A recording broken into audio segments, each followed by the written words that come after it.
धन्यवाद अध्यक्ष महोदय।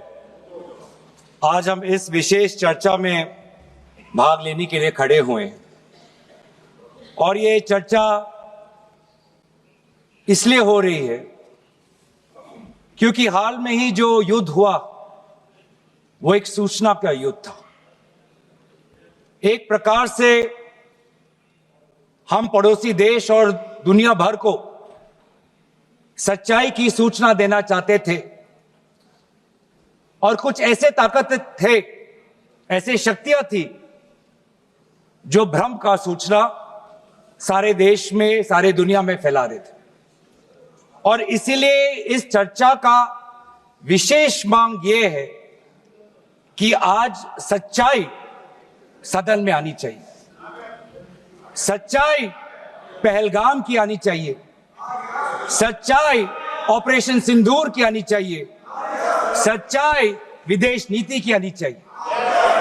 और यही आज हमने सूचना का जो युद्ध की जो बात हम कर रहे हैं वो आज हमने आदरणीय राजनाथ सिंह के भाषण में सुना।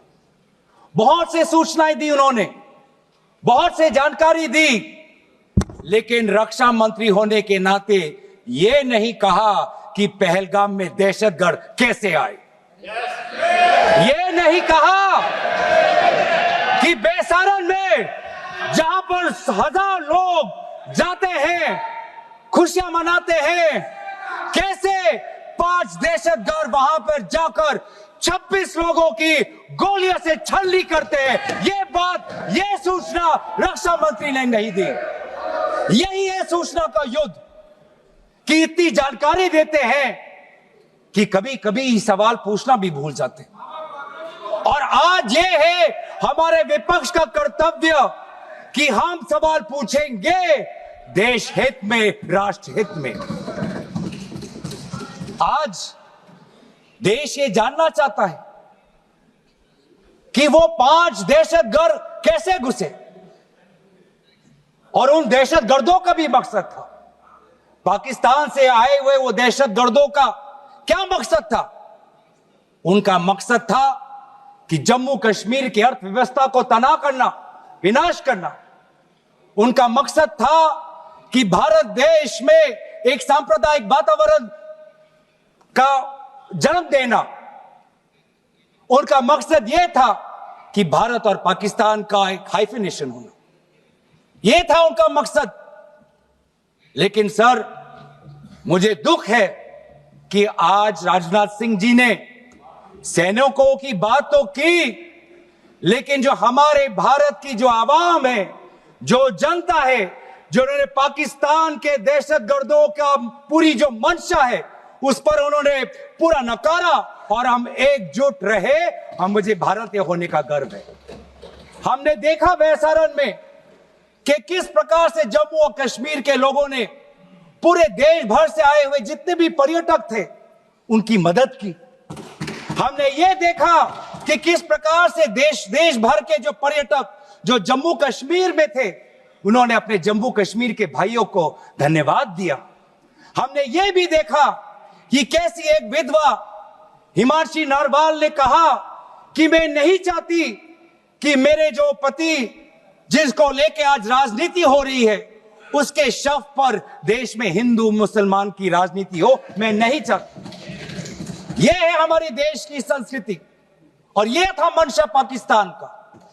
और मैं ये भी गर्व महसूस करता हूं कि सारे विपक्षी राजनीति दल हम सब एकजुट होकर, राहुल गांधी जी ने एक साफ साफ कहा कि हम सरकार के साथ हैं और सरकार को पाकिस्तान को एक ठोस मजबूत कदम देना ही पड़ेगा। लेकिन देश ये भी जानना चाहता है, वे 26 लोग जो जिनके परिवारों में आज कोई गुजर गया, वे ये भी जानना चाहता है कि 100 दिन गुजर गए और वे 5 दहशतगर्दियों को यह सरकार पकड़ नहीं पाई।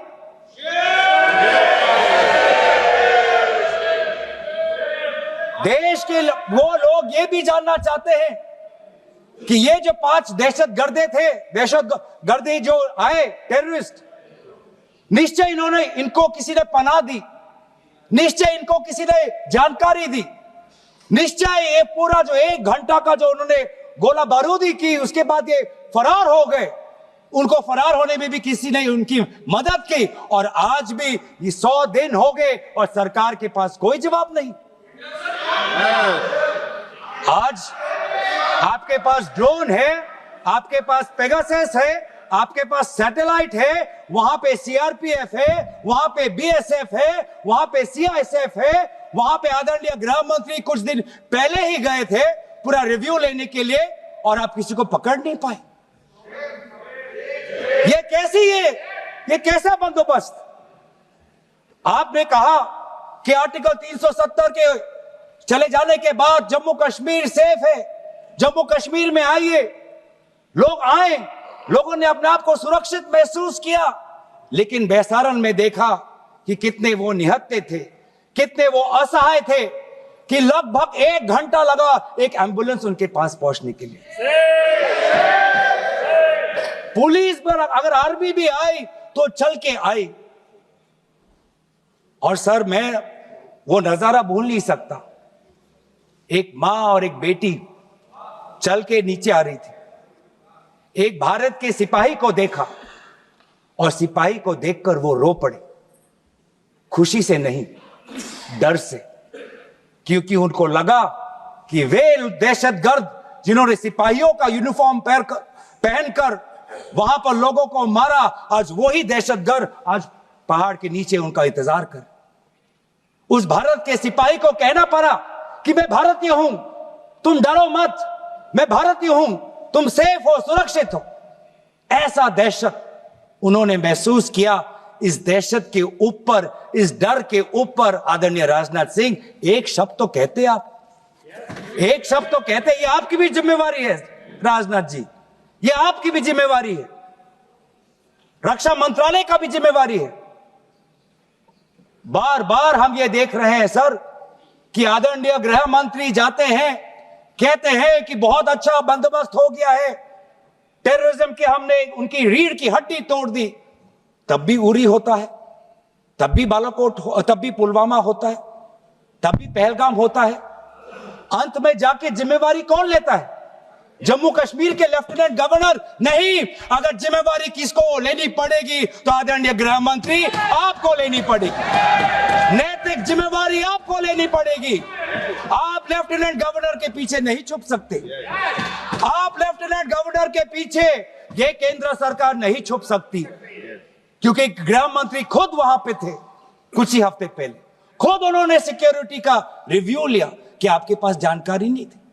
और सर, ये सरकार इतनी कमजोर, ये सरकार इतनी बुज़दिल कि आज उन्होंने इस सर में, क्योंकि उन्होंने अगर इसका किसी का दोष दिया तो टूर ऑपरेटर्स को दोष दिया कि टूर ऑपरेटर्स बिना अनुमति के द्वारा, बिना लाइसेंसेस के द्वारा लोगों को बेसहारन ले जा रहे, हमें तो पता ही नहीं था। ये है इनका कारण, ये बताना चाहते हैं। तो सर, यही तो दुख की बात है कि कहीं ना कहीं एक सरकार में एक अहंकार आ चुका है। इंटेलिजेंस और सिक्योरिटी जो फ्रेमवर्क है, एस्टैब्लिशमेंट है, जो लोग हैं जो निर्णय लेते हैं इंटेलिजेंस और सिक्योरिटी की, आज उनमें एक अहंकार आ गया है कि चाहे जितनी भी बड़ी गलती हो उन पर कोई सवाल नहीं उठा सकता। लेकिन आज हम सवाल उठा रहे हैं, आज हम सवाल उठा रहे हैं, आज हम सवाल उठाएंगे। प्रधानमंत्री मोदी जी, आपको, आप सऊदी अरब में थे, आप जब वापस आते आपका पहला नैतिक कर्तव्य होता कि पहलगाम आप जाते, लेकिन आप पहलगाम नहीं गए। एक सरकारी कार्यवाही के लिए आप बिहार गए और चुनावी भाषण दिया। देश के मुखिया सऊदी अरब में थे, पूरा कार्यक्रम उन्होंने संपूर्ण किया, वापस आए और वो पहलगाम भी नहीं जा पाए और बिहार में जाके चुनावी भाषण दे रहे। अगर पहलगाम में कोई गया तो हमारा नेता राहुल गांधी गया। अगर पहलगाम में जो लोगों की मृत्यु हुई उनके लिए अगर शहादत की मांग कोई कर रहा है तो हमारा दल का नेता राहुल गांधी कर रहा है। राहुल गांधी जी बादामी के कंटोनमेंट में गए। सर मैं बोलूं? Sir house is order. Sir house in order में sir house is not in order में रहेगा सर। टाइम लेकिन आप तथ्यों पे बोले, गलत सूचना नहीं दे सदन में, गलत सूचना नहीं मत दे। हम बोले इसके ऑर्डर में लाइए सर। हाँ, कोई सदन में गलत तथ्य नहीं रख सकते आप। सर मैं बोलूं सर कैमरा आएगा मेरे पे। धन्यवाद। आदरणीय अध्यक्ष महोदय, अब बात आती है ऑपरेशन सिंदूर की। आज मैं राजनाथ सिंह जी का भाषण सुन रहा था। मुझे पता नहीं चल रहा था कि राजनाथ सिंह जी जो भाषण दे रहे थे वो किस समय का उजागर कर रहे थे।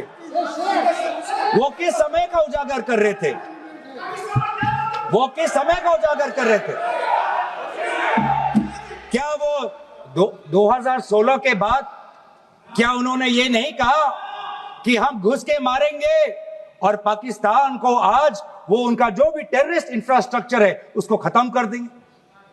वही बातें तब की, वही बातें पुलवामा की बात की कि पुलवामा के बाद आज हमारे लड़ाकू जहाज अब गए हैं, अब पाकिस्तान अब कभी भी भारत पर उंगली नहीं दिखा सकता। और उसके बाद आज दोबारा वही बातें कर रहे हैं। कि हम घुस के मारे, हमने ये किया, फलाना किया। और ये अब भी कह रहे हैं कि ऑपरेशन सिंदूर कंप्लीट नहीं हुआ, अधूरा है, क्योंकि कल को जाके दोबारा पाकिस्तान कर सकता है। ये खुद कह रहे हैं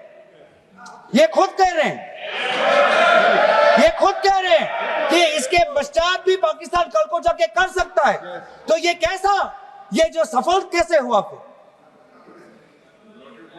क्या सफल हुआ? आज ये खुद कह रहे हैं कि हमारा मकसद युद्ध का नहीं था। हम पूछना चाहते क्यों नहीं था, होना चाहिए था। आज उन्होंने खुद कहा कि हमारा मकसद जमीन लेने का नहीं था। क्यों नहीं था? पाकिस्तान ऑक्यूपाइड कश्मीर अगर आज नहीं लेंगे तो कब लेंगे? ये इन्होंने खुद कहा कि हमारा मकसद था टेररिस्ट के इंफ्रास्ट्रक्चर पर आक्रमण करना। तो क्या हमने उरी के समय नहीं किया? क्या हमने पुलवामा के समय नहीं किया? लेकिन उसके पश्चात भी पाकिस्तान का इतना साहस कि आज उन्होंने पहलगाम में जो पिछले 20 वर्षों में हमारे भारत के नागरिकों पर सबसे दर्दनाक अगर हमला हुआ है तो आपके समय पे हुआ है। आपके समय में उरी हुआ, आपके समय में पुलवामा हुआ और आपके समय में आज पहलगाम हुआ रहा। कुछ बातों का उजागर किया, कुछ किताबों का भी उजागर किया। ये नई प्रक्रिया है सर। हर चर्चा में आदरणीय भाजपा के नेता एक किताब उठा लेते हैं, जानकारी दे रहे थे। हमें नहीं सर, ब्लूमबर्ग को क्या जानकारी दिया? मैं पूरा पढ़ लेता हूं without editing. What is important, क्या जरूरी, हिंदी में अनुवाद करने की कोशिश भी करता हूं, मत करो। क्या ये जरूरी नहीं कि जेट गिरे, पर क्यों गिरे, क्या गलतियां हुई, वो महत्वपूर्ण है। संख्या महत्वपूर्ण नहीं सर। 35 ही राफेल है देश में, 35 ही राफेल है। अगर उनमें से कुछ गिरे भी तो देखिए सर, मुझे तो लगता है कि बहुत बड़ी क्षति हुई। 35 राफेल, अगर कुछ उनमें से भी अगर कुछ गिरे तो मुझे लगता है कि जरूरी है, क्योंकि आपको लगता है कि 35 राफेल काफी है, तो अगर कुछ गिरे तो वो भी जरूरी है। और उन्होंने उसके बाद ये कहा कि ये बात अच्छी है कि हमने अपनी गलतियों को समझा, उसको सुधरा, और 2 दिन बाद हमने अपने जेट को उड़ाए और दूर से हमने आक्रमण किया। सर ये मैं थोड़ी जानकारी चाहूंगा। हमारे पास जो हमें ये संदेश मिलता है कि दुनिया के सबसे बढ़िया और बेहतरीन लड़ाकू जहाज हमारे पास है, सबसे बेहतरीन पायलट हमारे पास है, तो सीडीएस को ऐसा क्या कहना पड़ा, ऐसा क्या परिस्थितियां हैं कि हमारे पायलट हमारे लड़ाकू जहाज क्लोज रेंज में नहीं जा सकते, उनको दूर से ही फायर करना पड़ता। ये क्या है? ये क्या पाबंदी है? ऐसी ये क्या पाबंदी है कि सीडीएस को ये कह रहे हैं कि हमारे लड़ाकू जहाज ने पहले दिन गलतियां की, गलतियां हमने सुधारी और दूर से हमने आक्रमण किया। क्या हम पास से नहीं कर सकते? ये जानकारी हमें दे। हम ये जानना चाहते हैं कि लेफ्टिनेंट जनरल राहुल हर सिंह ने सदन के अंदर नहीं, सांसदों को नहीं, राजनीतिक दलों के फ्लो लीडर्स को नहीं, फिक्की में जाके कहा, क्या कहा उसका भी मैं हिंदी में अनुवाद करता हूं कि पाकिस्तान तो सिर्फ फ्रंट पे था और पाकिस्तान के पीछे चाइना उनके पूरी तरीके से समर्थन कर रहा है। ऐसी कोई आश्चर्य की बात नहीं होनी चाहिए, क्योंकि पिछले 5 वर्षों में लगभग 80% मिलिट्री हार्डवेयर पाकिस्तान को सिर्फ पूरा चाइना से मिल रहा है। तो सर, मैं आज पूछना चाहूंगा आदरणीय राजनाथ सिंह जी से, जो सरकार चीन को लाल आंख दिखाने की बात करती है, एक बार भी आपने चीन का उजागर अपने भाषण में क्यों नहीं किया? आर्मी कर रही है, आर्मी के कह रही है, आर्मी कहती है कि आज कि सिर्फ चीन और पाकिस्तान का ये 2 फ्रंट नहीं, अब 3 फ्रंट का भी हो सकता है, कन्वर्जेंस हो सकता है चीन, पाकिस्तान और बांग्लादेश को लेकर। लेकिन मैं सरकार को याद दिलाना चाहूंगा कि ये जो 2 फ्रंट की जो बात थी, इस बात की शुरुआत किसने की थी? इस बात की चेतावनी किसने दी थी? इस बात की चेतावनी इसी सदन में हमारे दल के नेता राहुल गांधी जी ने दी थी। और यही हम जानना चाहते हैं, यही हम जानना चाहते हैं कि आज जो युद्ध हुआ, इसमें पाकिस्तान को चीन से कितना समर्थन मिल रहा है। हम सेना से नहीं, आज हम आदरणीय राजनाथ सिंह जी से और प्रधानमंत्री मोदी जी से जानना चाहते हैं।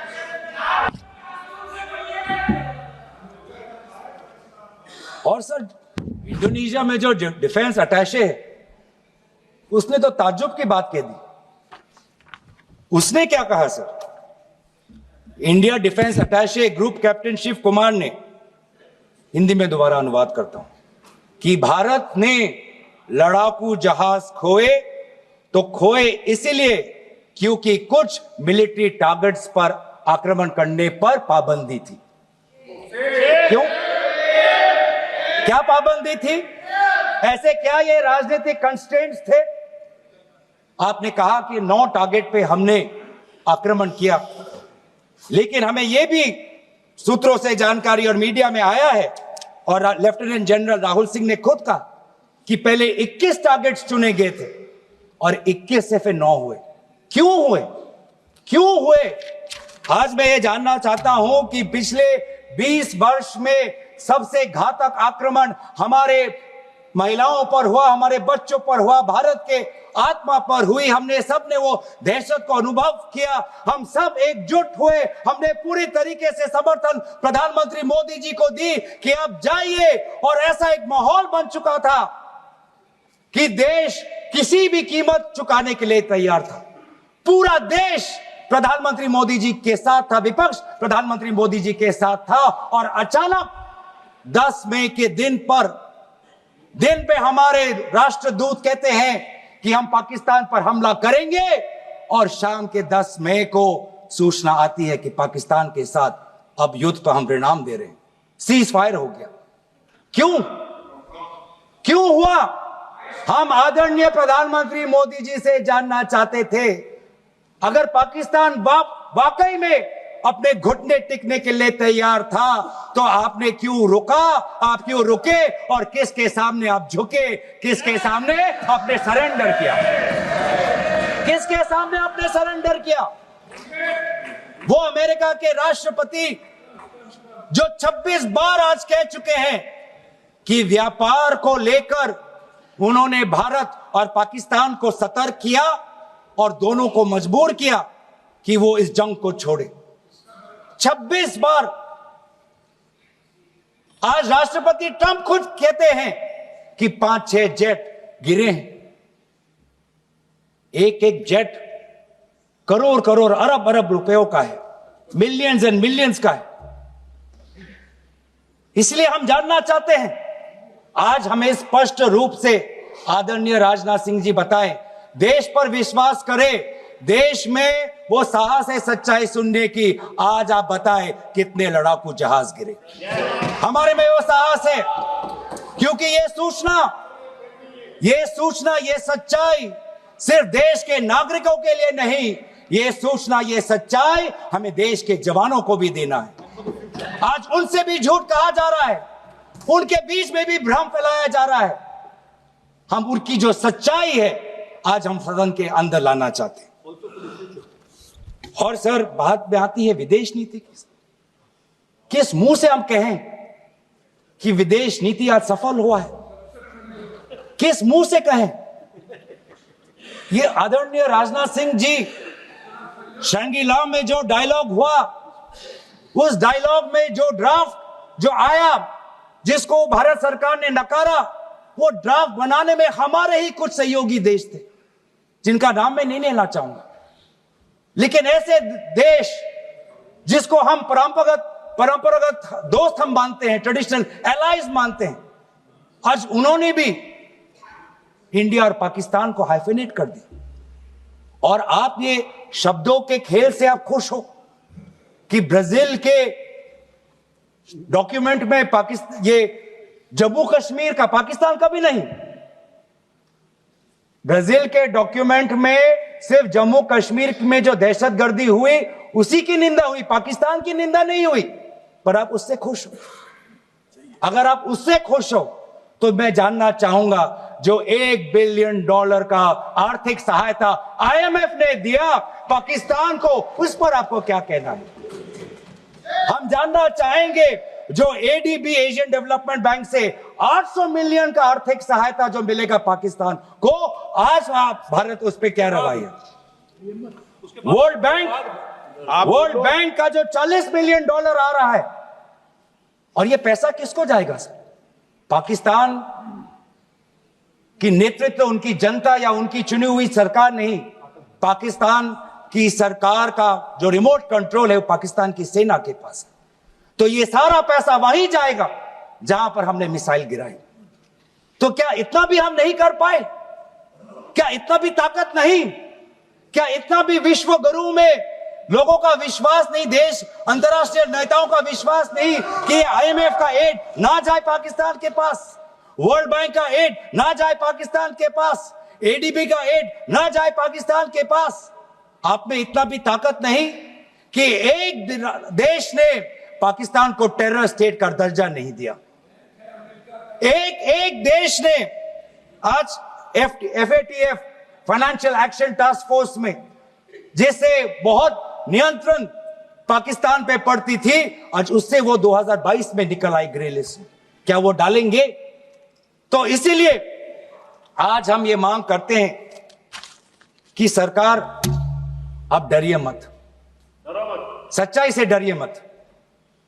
उस दिन भी देश सरकार के साथ दहशतगर्दी के खिलाफ खड़ा था, विपक्षी दल सरकार के साथ खड़े हैं, और आज भी दहशतगर्दी के खिलाफ सच्चाई के पक्ष में देश और विपक्ष आज सरकार के साथ।